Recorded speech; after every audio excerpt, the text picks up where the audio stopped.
MidAmerica Airport, sitting off of Illinois Route 4 in the tiny town of Mascoutah. Beautiful architecture, disdained by taxpayer watchdogs who have seen it lose millions year after year. The loss has totaled close to $170 million. The airport had no passenger flights for 3 years. 2 weeks ago, Allegiant Airlines started service with one flight on Thursdays and a second flight on Sundays to Sanford, Florida. Leisure travel is really heart of the envelope for us, and free parking and easy access and family friendly. The rest of the time, the terminal sits empty. MidAmerica is a joint operation between St. Clair County and Scott Air Force Base, with the airport providing a long runway allowing the Air Force to fly bigger planes.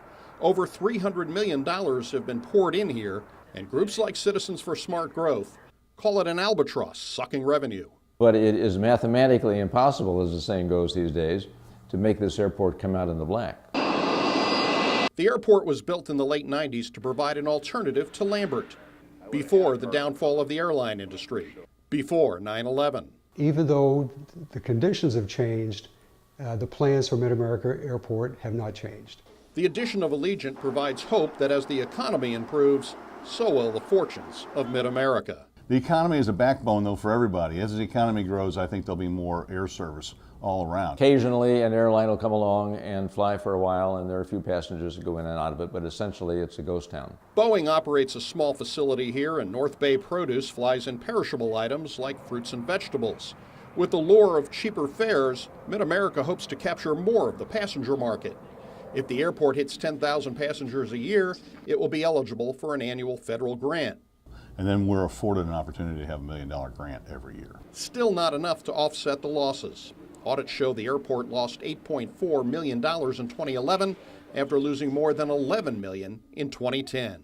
And rather than talk about the $8 million loss, the headline in the local paper was MidAmerica Airport lost $3.5 million less than it lost the year before.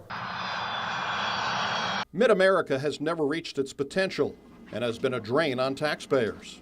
Possibly a lesson for the backers of an airport in Peatone. Make sure consultants advising politicians on constructing the airport are independent.